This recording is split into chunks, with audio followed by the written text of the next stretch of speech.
think we're about ready to get started. So, my name is Nevin. Welcome to the space. I'm seeing some familiar faces, some folks that are new. If you aren't familiar with Massy Art Society, hi buddy. If you aren't familiar with Massy Art Society, we are an Indigenous owned and led gallery space that aims to platform and offer space to Indigenous and otherwise over-excluded community members. And we do this by offering shows, as you can see. There's 2 shows here today, and also having events in the space. And what we mean by over-excluded, I feel like everyone has a pretty decent sense of it. I'm having a hard time fully articulating all the nuances of that term in a short period of time. But generally speaking, folks that aren't cemented in the colonial archive as like the majority or the default person. So over-excluded. Voices that have intentionally been deplatformed and folks that we see as our community members in the space. So with all of that, I also wish to recognize that we're on unceded, stolen, ancestral, and occupied territories of the Musqueam, Squamish, and Tsleil-Waututh peoples. We are actually, I learned this recently, steps from Kamalai. I believe I'm pronouncing that correctly. It's a Squamish word that means place of many maple trees. And it was a maple harvesting village. I can't speak too much of that history because it's not mine to speak on, but I definitely encourage folks to look up the history of this space and also the spaces that you are living and working and occupying. I understand also that I can only do this acknowledgement from my own position as a settler in this space. And so I don't want to pander because I know that everyone has a different positionality. When I do a land acknowledgement, I hope that we come away from it reflecting on our own position in the spaces that we are occupying, and with that commitment to work towards healthier relationships and better futures together. For me, that means trying to earn the word accomplice to Indigenous folks in this land, and commitment to land back and other decolonial futures. And for me, that looks like, sending reparative money as much as I can, building better relationships with Indigenous folks, becoming a community member in a real way. And I'm still learning how to do that, but that is the work that I'm hoping to do. I just want us to reflect for a second on what that work might look like for you. And what that could mean.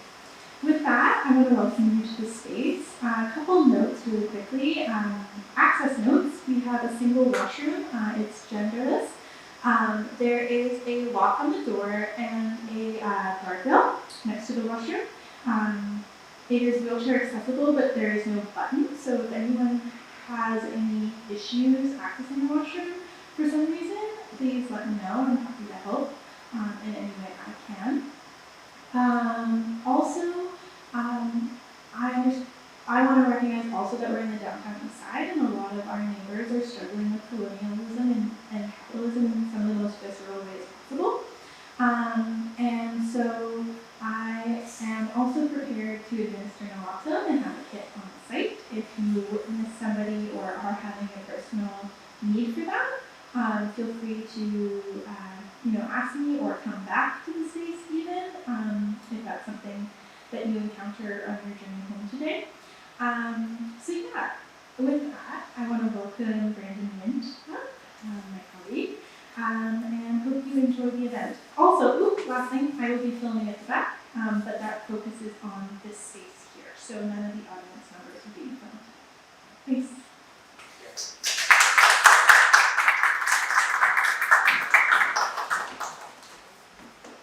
Thank you, Nevin.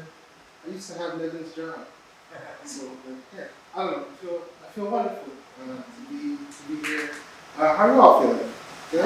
Mostly good? Quite good? Can I get like I often say I'm a vain spoken word artist, so nothing begins until like a round of applause. You know? Can we just get some noise? Just,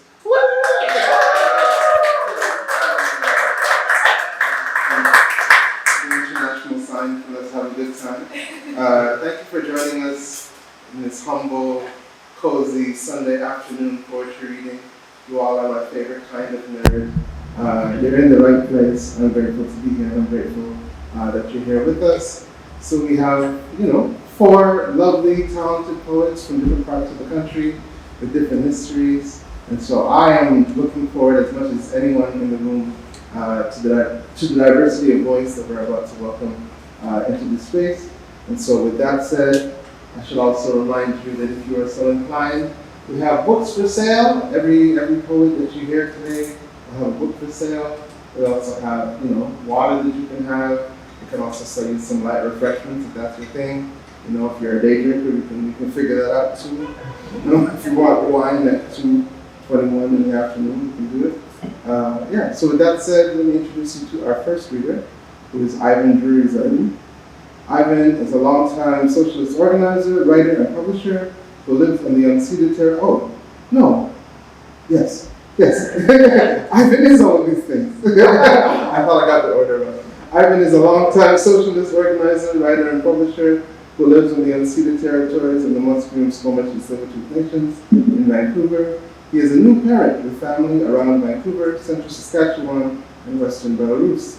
He teaches history and labor studies at Fraser Institute College at SFU and drives a paratransit bus as a member of the Amalgamated Transit Union. He is the author of Un, a book of poems published by Talonbooks in 2022, and is editor and contributor to Red Braid Alliance's book of essays, A Separate Star, Politics and Strategy for Anti-Capitalist, Anti-Colonial, and Anti-Imperialist Struggle, published by ARP Books in 2023. That sounds good. Joining me is welcoming Ivan Afisa.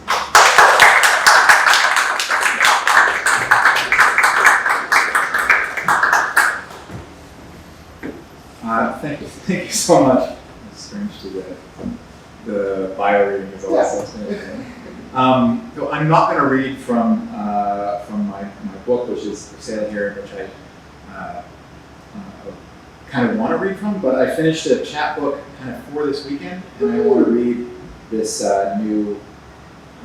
from this new chapbook instead. So thank you for that very thoughtful and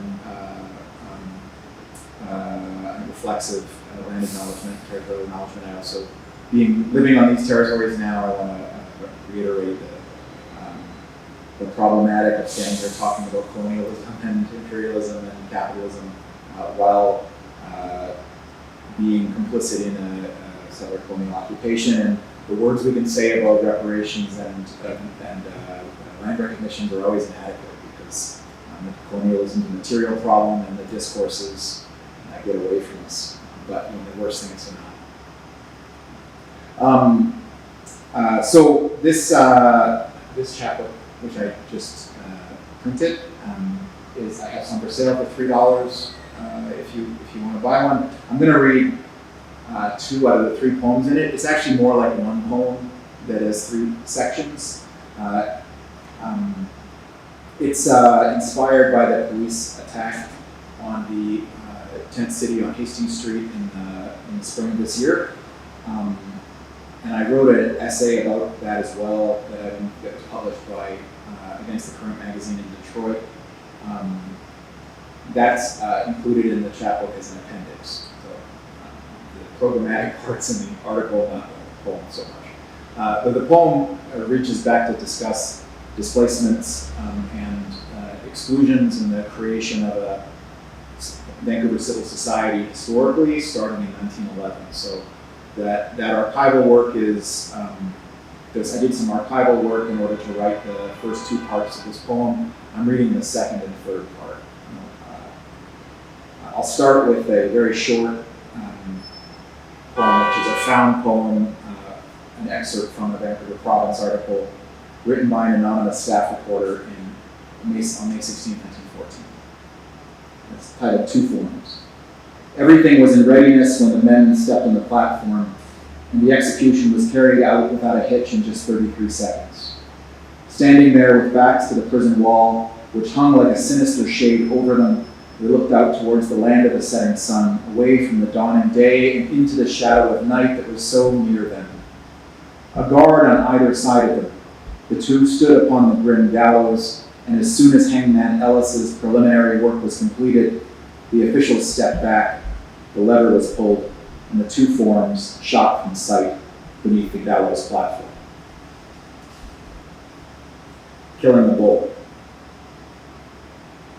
The shards of glass left by the two robbers practicing their safe-cracking or framing their erstwhile comrade reflected back the flames of the squatter shacks gathered up and burned.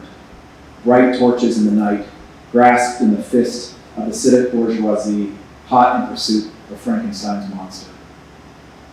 Clark had swung one leg up over the other, sprawled against his pack, smiling coyly, daring his partner to say no again. Clark was the one, not his short, dark, unhappy friend, and certainly not Blackie, their annoying third wheel. Basking in Davis's impatience and anxiety, Clark drew a pouch of tobacco from his coat and leisurely rolled a cigarette. The tobacco stole from a shop north of the water, the bag of coats and papers of questionable value, from the mill still in sight. Clark struck flame from his match with his thumbnail, and the sudden acrid smell of sulfur in the muck of the tidewater field was quick as the flash of flame in the oblivion of night. Not disrupted as the swell from the hand lamp swung by the bull in the street, his beam cut through the field to light upon the ruts that interrupted the high grass and the garbage strewn in it. "Hey you, what are you doing here?" the bull yelled out, as his hurried steps shushed through the dry weeds. Clark shouted back, hoping to preempt the bull's bother. "Nothing, we're going to sleep here." But the Constable Archibald was already here, and searching Clark, his hands pulling rough at Clark's coat. Soon he found the robber's tool in Clark's pocket and said, "What's this?" Clark sneered, "That's my friend James," and Davis snorted. Archibald insisted, "What?" And Clark lowered his voice. "It's the tool I use at work. I'm a machinist." "Archibald, you expect me to believe that?" Clark thought the bull was laughing at him, as though he could not be a worker, and quick pulled out his hammerless pistol and shot Archibald once in the chest. The shot hit a big button on the bull's felt raincoat and deflected. The cop shouted out a groan, and Clark squeezed the trigger again and again. As Constable Archibald fell, the bullets tore through his insides, one cutting the edge of his lung, one piercing and then exploding his heart. The two were identified the next day by the masks they had cut from the lining of coats they had swiped from their friend Blackie's squatter shack, which happened to be in the same field where they killed Constable Archibald. They wanted to frame Blackie for the break-in at the shingle mill, neighboring the squat field, for no better reason than he had fucked up a robbery they planned together in Shaughnessy Heights, and they were mad. The masks were for the robbery, not the cop killing, but when they ran panicked, Davis dropped his mask and could not find it in the din. The eye holes that lay empty without eyes matched the rough hewn edges of the small fabric circle pieces investigators found on the shore in Blackie's shack.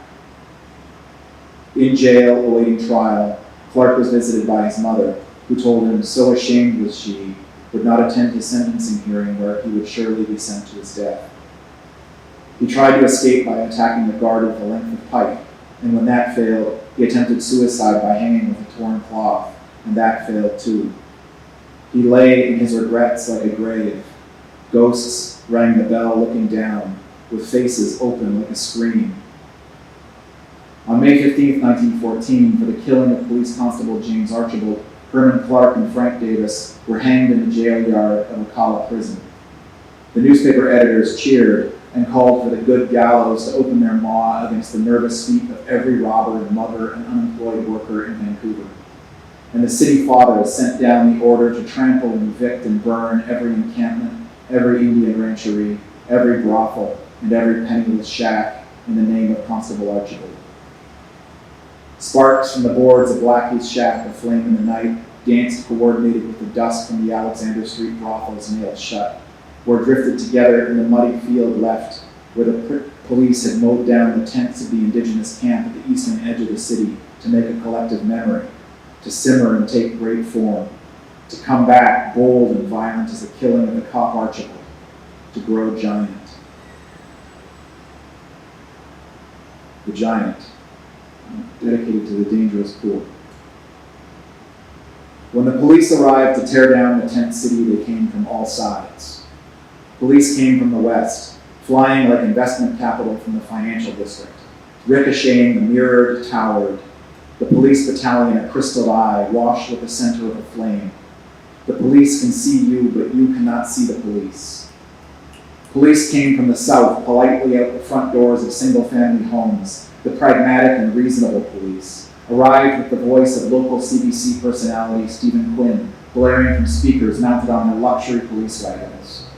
Around the wagons swarmed cop cars pulsing with those sirens we felt in our chest, like an invading and occupying heart, displacing our own. Stephen Quinn knows his Arundhati Roy Insta-quotes. A better social cleansing is possible. On a quiet day, you can hear her breathing. From above, police repelled, from the same heavens that co-signed the doctrine of discovery, holding little cups of pepper spray to pour in our eyes after we immobilized our arms in lockboxes of our own design. From below even, the earth heaved with police like fleas, who leapt from the sewers and creeped up our legs, finding the tears in our pants to bite at our flesh, to make 1,000 deaths by 1,000 abscessed, itching sores. From the seas, the police landed aboard the decks of the first cruise ship of the season. Wally Warbelay, the executive director of the Gastown Business Improvement Association, waved them pleasantly ashore, boasting, "We have excellent relations with the city's homelessness outreach program. When folks start to set up an encampment on Water Street, we call and they come to make sure they get placed elsewhere." But then from another place emerged a midday moon, brighter than a pig's sun. Came a roar of voices, louder than the combined speakers and sirens. The giant woke, heavier than the police arsenal of beanbag guns and other guns. The giant rise with the moon. The giant stood, out of detritus discarded by the boots of engineering department cowards encouraged by police at their backs. A bright orange rig cap from the wet gutter the giant took as their torso, a great barrel chest and a strong collarbone. A kings and castles hoodie thrown and sprawled like a body in the water, gathered in the alley behind the Carnegie Center. The giant tied knots at the cuffs to inflate into legs that rose high to tower above the snipers posted on lethal overwatch in the gussets of Bruce Erickson Place. A tent, its poles smashed like a rib cage, bloated with a swollen polyfill sleeping bag, and a pleather purse stuffed so with clothes and cosmetics the zipper split open. The giant took these soiled remainders of human community and refashioned them for a head, brain, and ears.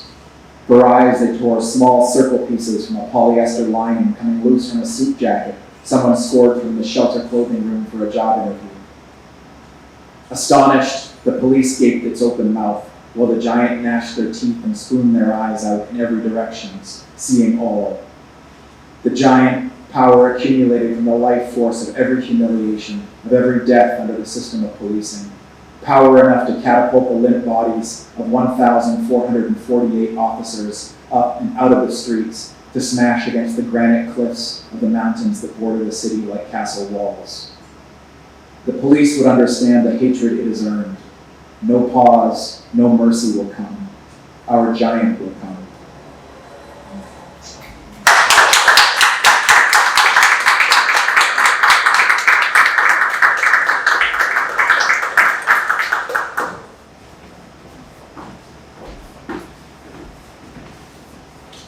That round of applause only for Hasan, please.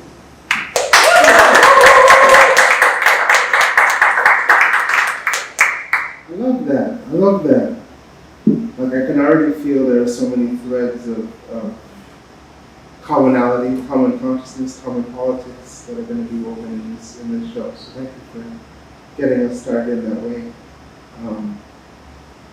Yeah, I have thoughts, because I don't know. How does it feel to read poems like that in front of your mom? My mom knows. I assume she does. Our next reader is Hasan Namir.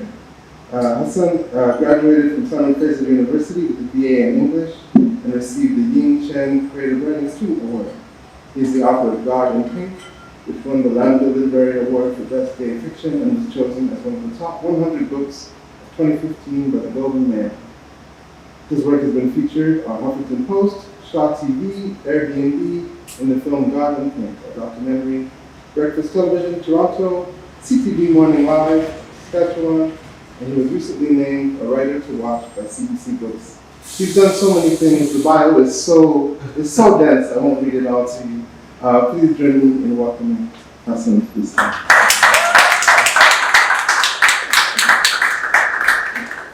Thank you so much, Brian. That was wonderful. Thank you so much for the evening. First, I want to begin by acknowledging that I work and live on the unceded and traditional territories of Coast Salish people throughout the series, so that's Katsis and Yamno, to us First Nations. As a parent of a toddler of 3-year-olds, I know it's my job to teach my son what I wasn't taught in school, which is the truth about colonialism. We were, brainwashed by that myself growing up. So I definitely want to teach my son to know the truth and to, and understand that the history is quite more complex and be grateful as well. I'm going to read from my 2 poetry books. I'm going to read some poems from War Torn, and then I'm just going to read also from my local poet book as well. Both books are published by Press. So the first poem is called Husba. Through a fractured,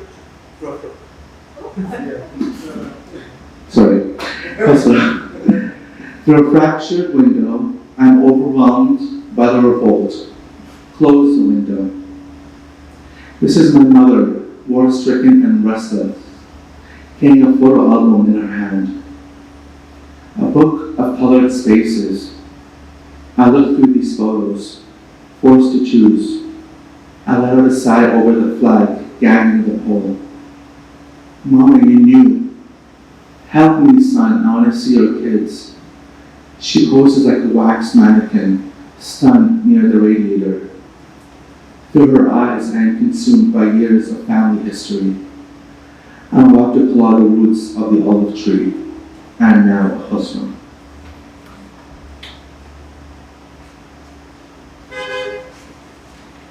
This one's called Blood Sweat. An exterior shot of rain, pearls of water against asphalt. A mother fragile walks, in red patterned cloth, photographs of strangers in hand. Pick one and let me see the sun. Don't be stubborn, my torn one. A sun? Eyes open? The photographs were blank. If I didn't choose any of them, am I still your used martyr? Yes, you are my flesh, my blood spot. I slave for you, Mama, you need this. Truth, I must say, I am a Ludwig. A mother breaks. A son wipes her tears. I wash my hands with the sun. Am I never going to see her thirst again? I'm shot, Mama. Interior shot. Shrapnel in the chest. Bits of sun. Bits of suffering.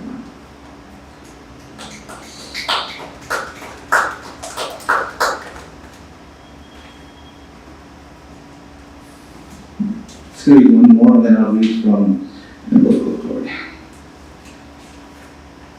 So this one is called the title poem, and it's called War Torn. War Torn. In 1990, I showed you love. In 2011, love is just a word. In 1990, I fell into your arms. In 2011, where are your arms? In 1990, you knew I was different. In 2011, you still know yet deny. In 1990, you had me with you. In 2011, I looked for you.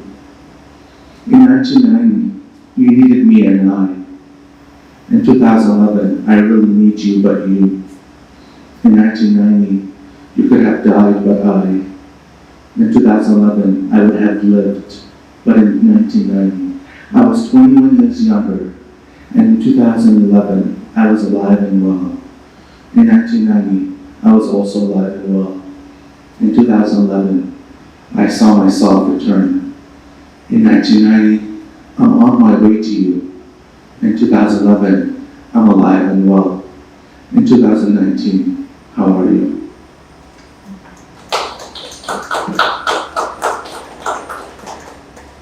So I'm going to read, I wish they were here, but my son and my husband were here. This book obviously dedicated for them. That's why I originally wanted to read some poems. I'm still going to read those poems, but just like I would do right now.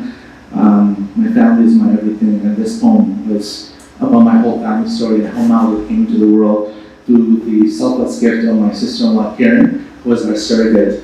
So this whole story inspired this book, which is in local court, my latest poetry book. So I'm going to read the last.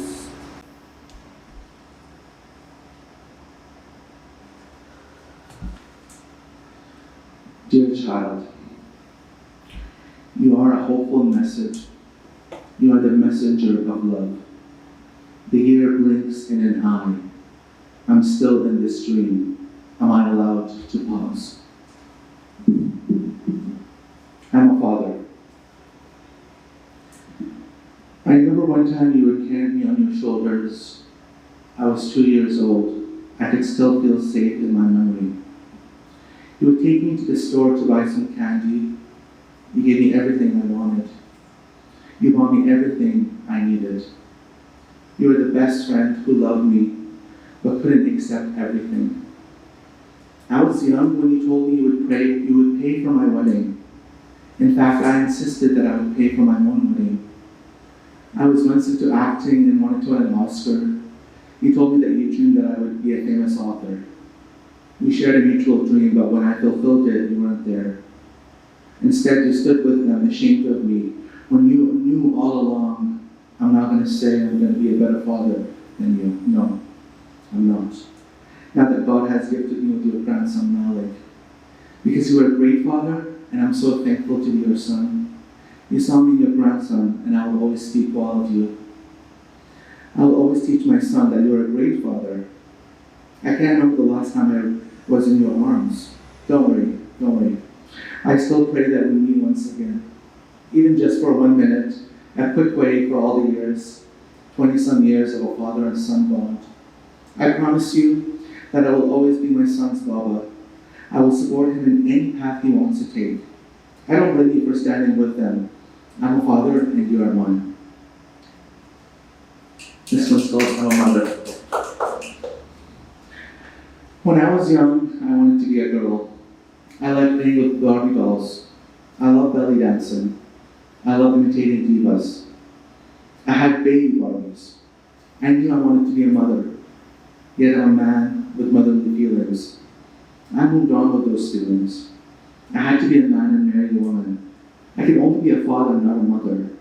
I didn't have breasts. I had empty nipples. I realized I didn't have to wear a dress to be a mother. It's not an appearance, really. It's not. It's a feeling. I've always been the one worrying about everyone. I could be the man who loves another man. When daddy's at work, I'm drawn to you the way the umbilical cord is a feeling. I'm a mother.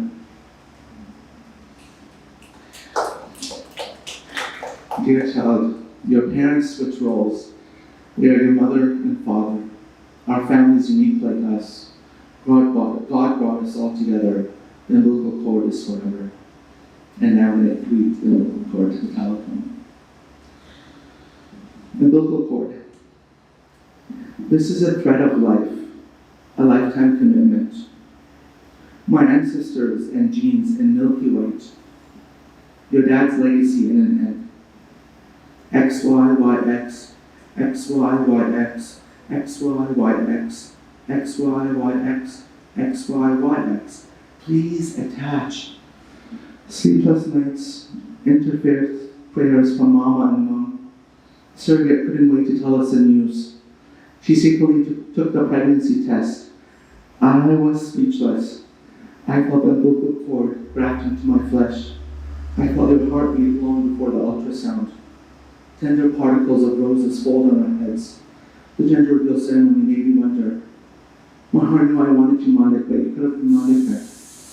Those were fears and doubts intervening aggressively. We were thankful for you regardless of your sex. The confetti was blue. The umbilical cord that kept us floating on the king's throne. You were ready for us as long as we were ready for you. Inside the womb you were growing, becoming both of us. The umbilical cord is thousands of years of intersectionality, rooting in the Euphrates and Singapore rivers. As the water waves through the Pacific Ocean, your dad and I stood on the bridge waiting for you.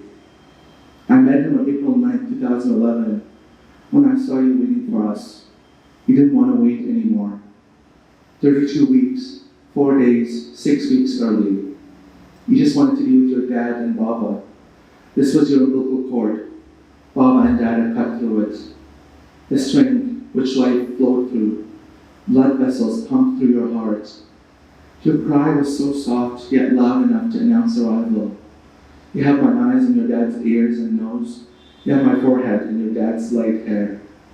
You are us and we are you in every single way possible.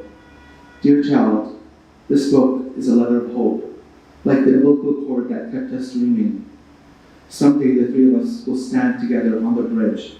We will watch our rivers converge with the ocean. Thank you so much.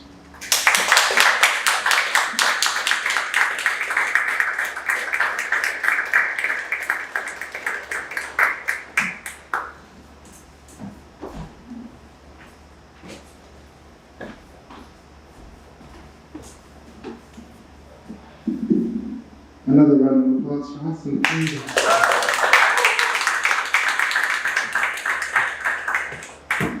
So much beauty. So much beauty. Wasn't it so good? Yeah, okay. I know what to do with you.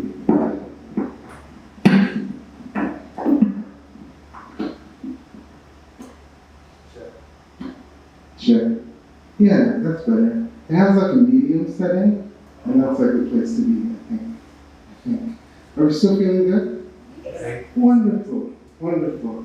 The next poet who's going to be reading is me.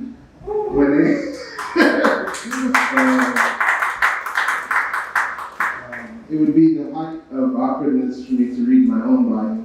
I would never do that. So I'll just tell you what sort of day I had today.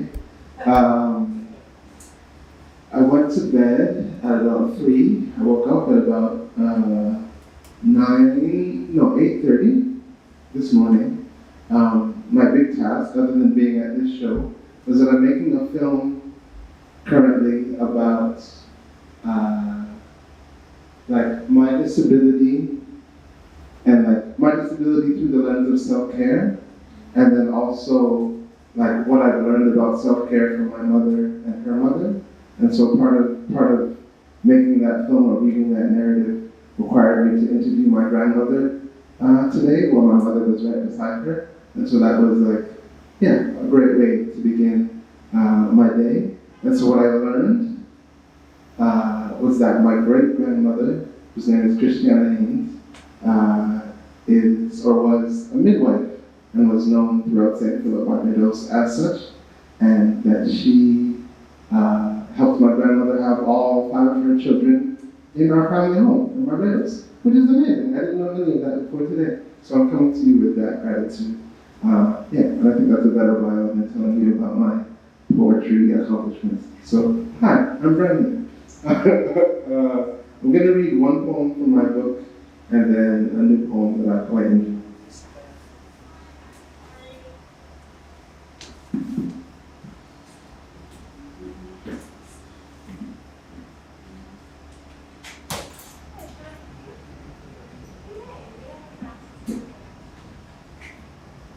Welcome, George. Long time no see. This poem is called Body, Anthem, and Prayer. Can you hear me without the microphone? Yeah. Cool. Is this just like a little bit? So, this poem is called Body, Anthem, and Prayer. It is, like, I'm black, I'm beautiful, I'm disabled and beautiful. But the combination of my blackness and my disability means that sometimes in the world and sometimes for me, my body is a site of contention. There's a lot socially bound up in having a body like I have. And so It is often a matter of health, a matter of spiritual wellness for me to pray over my body in certain ways. And this is my favorite prayer for my body so far. Body, oh body, rustle the air.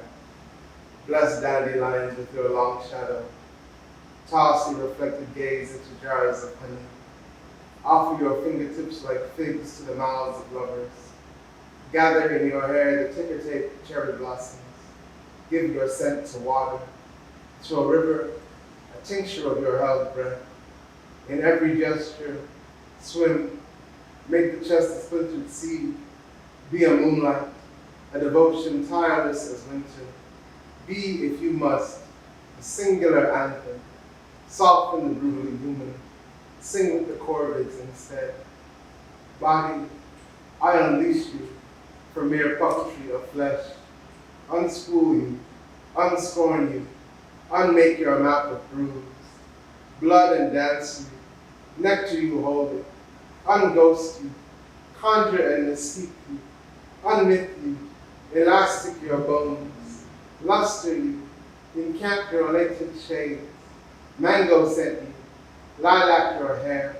Tender skin you, essential you in oils.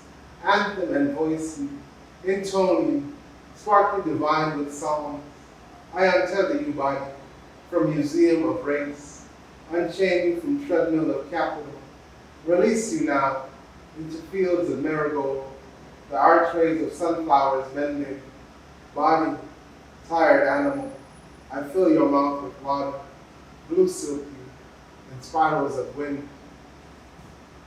I reserve an anthem for joy, though it has no words. When I sing through my closed mouth, the song wells in my eyes, and the winged insects who sleep at midnight under porch light stretch themselves to hear. In the shadows of skyscrapers and the loom of blue glass towers, I stir the listless downtown avenues with an aria of footsteps, the instruments of my breath rattling trees.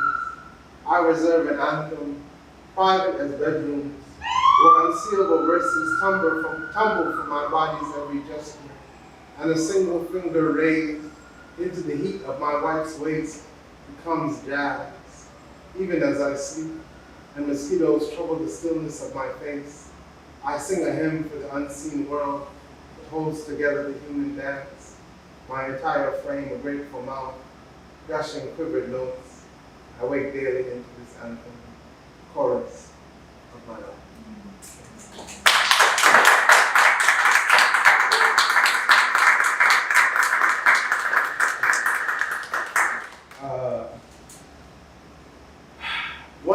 One of the things that I love, or I'm growing to love about this occasion, our being here today, sort of threads and currents that we're weaving through each other's ideas and each other's poems, is like, I feel such love and tenderness, but also there's a critical eye, there's like an anti-imperialist eye, there's an anti-capitalist eye, and it's all like allowed to coexist, And so I kind of still work at Massy, and I kind of used to work at Massy, making the sorts of introductions that Nevin made earlier. And one of the things that I was always quite uncomfortable with was saying oh, this event is sponsored by the government of Canada, which it is, and also the government, fuck it all, So there's a lot of fucking in this show, and so I'm gonna bring a little bit more fucking, if I may say so, if I can use such language on a Sunday afternoon. Not necessarily fuck the government, but just sitting with the tension of where we are and what our responsibilities are given where we are. This poem, the one I'm about to read for you, is called The City is Not a City. And I really should have numbered the pages, is what I'm learning right now. So this is the poem about being a newcomer to Vancouver, as I am. I've lived in so many places in this country. I was raised in Ontario, in the Toronto area. I moved to Ottawa. I moved from Ottawa to Edmonton. I moved from Edmonton to here. And in each case, one thing that cities do is like project an image of themselves. So whether that's like, come here and build a family, come here and buy a truck, come here and involve yourself in our commerce and politics. There's always a difference, a meaningful difference between what a city projects about itself and the actual experience of being there. Because no matter what the narrative is about like the beauty or the goodness of a particular city, there are always people excluded from that narrative. And so like, as a newcomer to this city and many other cities, my responsibility is to, hold that narrative to account in certain ways. So this long poem I'm about to read is called "The City Is Not a City," and it's about Vancouver. 1. Still, we have morning. When it comes, beloved peels the white curtain from the window and reports the view. Crushed saffron inferno, lilium petal flare, spilled wine blaze, pyre of peach rind, fig seed hurt, embers like coy through rungs of smoke-thick air. The horizon keeps no time, only cough synonyms for flame. The elm gorged without apology. After 6 weeks of raging, no words left for red, orange. We only look at the entire lit coast, the new flagless country of incinerated birch, and say fire, say spark. The sky, a cardinal's flightless wing, the sky blood loosed into a wild of river water. This is how we lose the word for hour, the word for day. 2. An elderly Chinese woman brushes her shoulder into mine on a cramped Sunday bus ride, and I study her crowded row of bottom teeth, the purple in her gums. I do not imagine how many words have wound over these teeth in many languages. I do not imagine the mouth once toothless, conforming to an oval of mango, the warm ephemera of mushroom or rice. Everything I see or touch is something I'm forgetting. Every street name the automated voice announces on the bus forgets with us. There is no Vancouver. Sidewalks ruptured by cedar roots split by underworking birches. There is no Vancouver. Daily rain touches the top of my head, the water an incantation. The sky offers itself to the ocean. There is no Vancouver. Only a rainforest trying to jog a memory of itself. 3. City of no memory. Only the commerce of renaming ancient things. Only metallic sunsets, churches, and blue hockey teams. Behind tennis courts and dog-eaten beaches, bodies molded in cells, sleeping bags in the shade of apple trees. The benediction I want, a royal bank gutted by persimmon flame. City festered open, the bruise of a half-sweet plum. City not a, with an imminent rain, an ocean remembering what used to grow at its edges. City of cherry blossom drizzle, magnolia rain.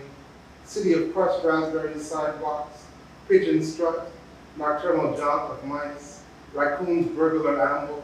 City night crowned by weave of raven's nest. City cooling in mountain shadow, graying in crack-pipe vapor. City of blued avenues, tarps and tents, knives to ribbons. City of police raids, bent meadow, rust bare benches, condos sprouting wild as hemlock. City of starling murmur, of flowers brown in meadows, leading in summer heat. City of burning, arson, wind riven with pepper dark smoke. City throbbing with loneliness of cities.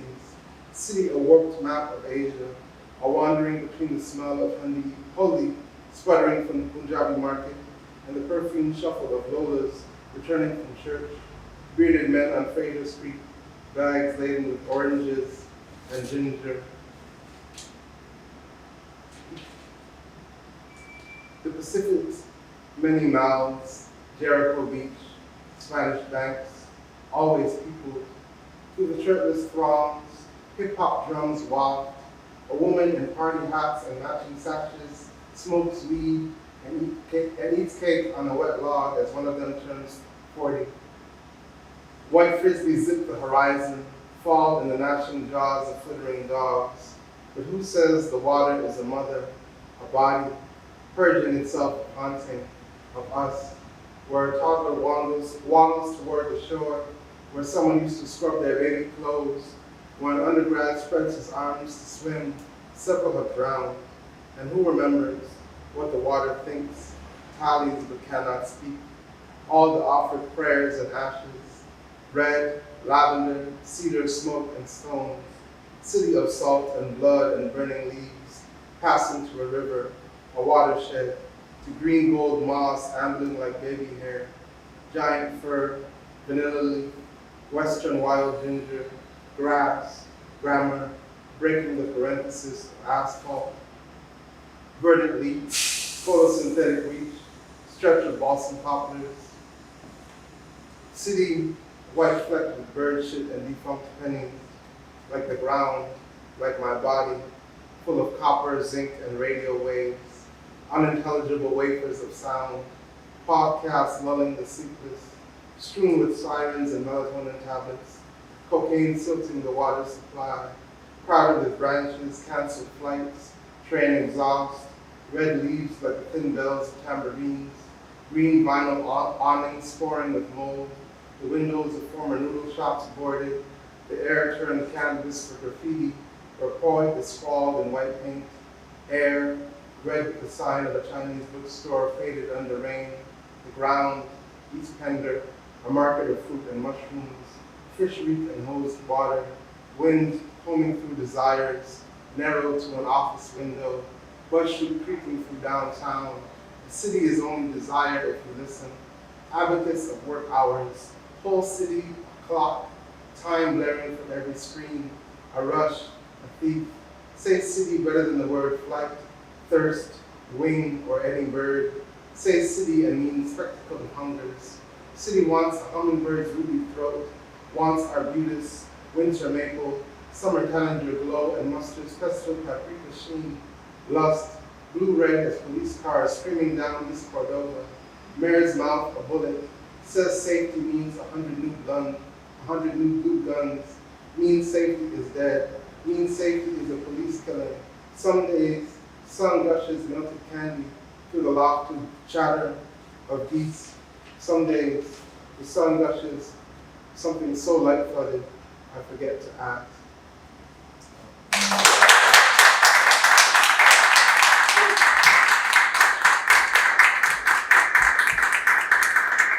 I never read that poem in Vancouver, so if you have things to add, things to disagree with, let me know. I'll be here for a few years, and we can write this poem together. The next poet that I want to introduce you to is the person who kind of brought this whole show together. Fareh Malik is an author and artist from the Greater Toronto area. Originally a spoken word poet, he has been recognized internationally by many literary presses and has won several poetry awards in his emerging career. Recently, he was named the 2022 PEN Canada New Voices Award winner, and his book, Streams That Lead Somewhere, was longlisted for the Gerald Blackman Memorial Award. Join me in welcoming our final reader of the afternoon, Fareh Malik.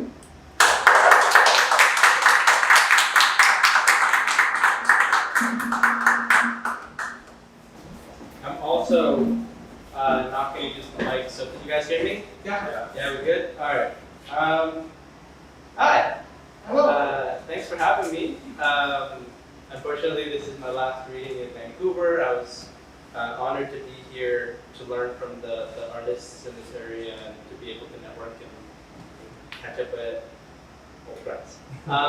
So my name is Fareh Malik. This is my book. And before I get into the reading portion, I want to talk about something cool. This is a really big full circle moment for me in terms of my writing career, because the award that was just mentioned, which is really, really big for my career, was the PEN Canada Award, and Hasan was actually one of the jurors for that award. So, and then on top of that, when I started this manuscript and I started compiling poems for it, I messaged, the first person I ever messaged for advice was like a week into writing it. I was like, I don't know what I'm doing. It was Brandon.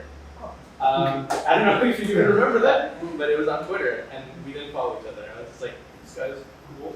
So definitely a full circle moment for me to be here and to read alongside such a talented artist as well as you.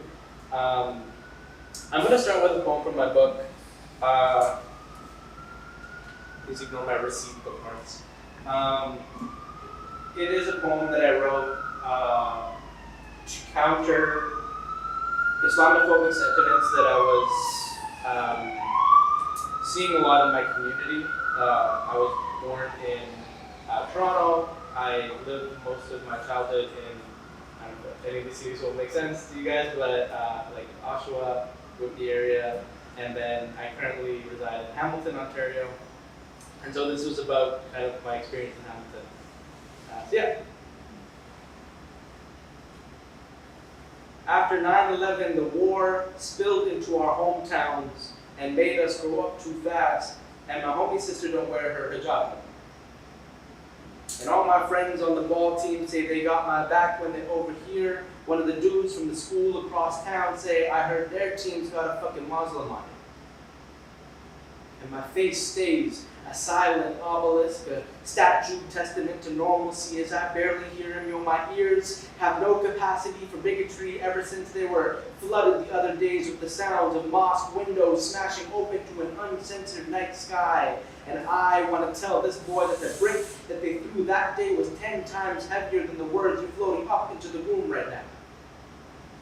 But that remark isn't nearly enough satisfaction, so it curls up into a ball inside of me, and I ball my fist into vengeful demolition, a wrecking ball, winding up to do to his stomach what they did to the houses of my friends from Palestine, but I don't.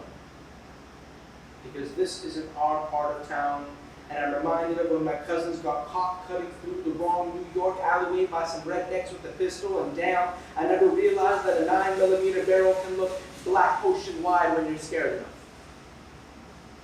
And yeah, sure, we made it home safe, but our walk back held a tragic, furious kind of silence that burned our throats like salt water whenever we tried to speak its name through a drowning rage, and so we swallowed it down and plastered it to our diaphragms, and for years we would taste it on our breath until one day a Lexus drives by our neighborhood and yells out, "Go home, you fucking packies." And we try to let that go. Because Auntie told us to keep a low profile, and Uncle won't even let us wear bomber jackets because they're called bomber jackets, and even that's too risky. But there is still an angry sea in our bellies, and the red light they get caught at cracks open a dam, and it tempts us to run up on them, and so we do. And this time it's we who shatter their windows.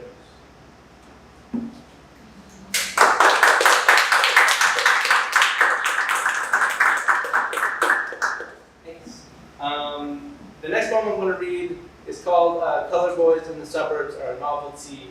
And it's funny. I wrote this poem because my experience in Toronto as a big city, and then more on the suburban front within like Whitby and Oshawa, there was just a really big difference in the types of racism and the types of racialization that you face. And so I wrote this poem about my experience and the experience alongside my friends in Whitby, Ontario. On a sweltering Tuesday, me and Dylan pack into my beat-up minivan and bump our stereo damn near to its limits, pushing out Lupe Fiasco and Nas records on inadvertent Caucasian ears. The volume knob spins halfway backward, but our necks do on the double take when we see the cop cars here. The police don't hide their prejudice. We go back and forth, rapping along to Illmatic. Nas told us that the world was ours, even if the boys at school told me to go back to my country for saying I hate the winters here.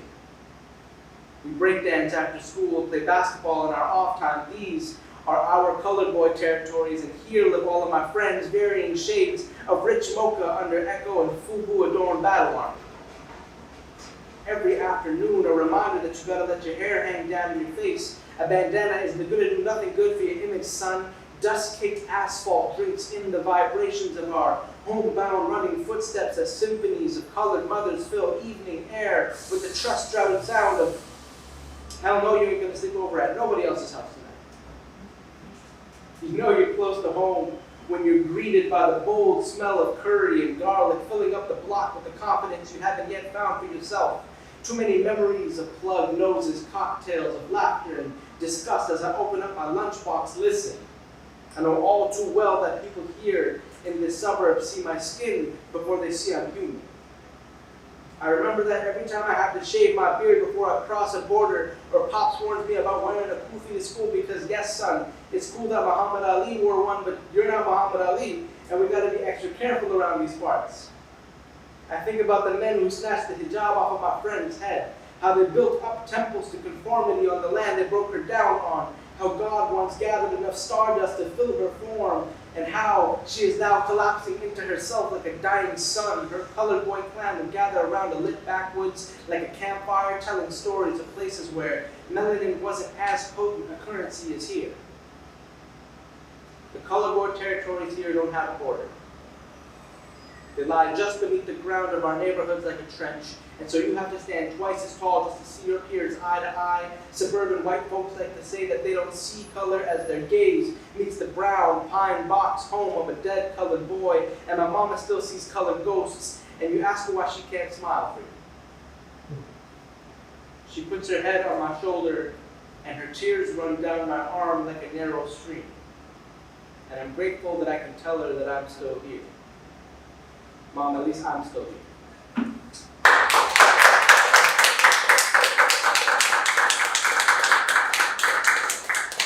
I appreciate that. If we have some time, I'd love to read a couple new pieces. So one of these is much newer than the other one. Neither of them are in this book, but one of them is from a month ago, and the other one I wrote last night. And I just think that it would fit within the themes of today, but please forgive me if it's very rough. This first one's called Bad Mango.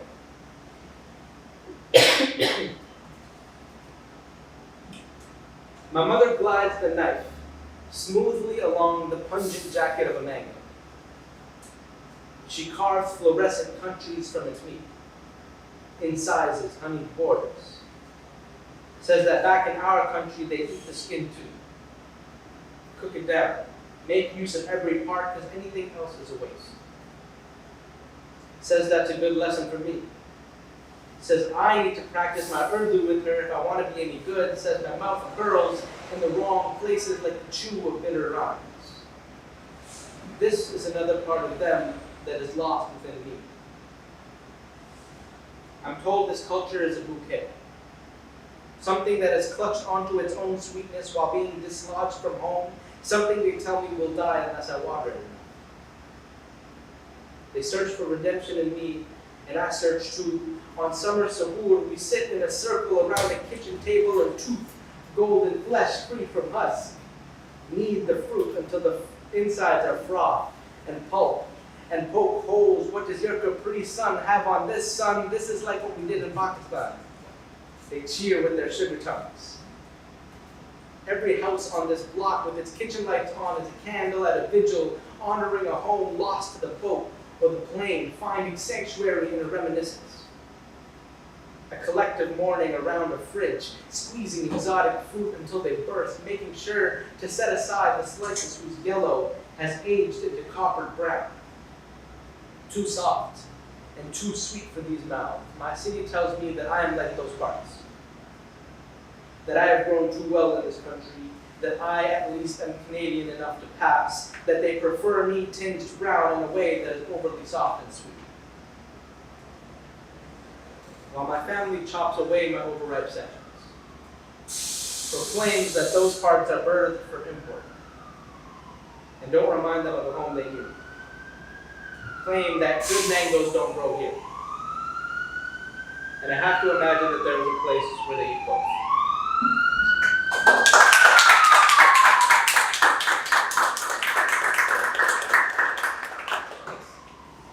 This next poem I wrote really recently. I wrote this last night, and I was I was facing a little bit of writer's block, and I was just saying this too. I was frustrated in the place that I'm staying here, and I was like, okay, I'm going to go smoke some shisha at the hookah place next to my place.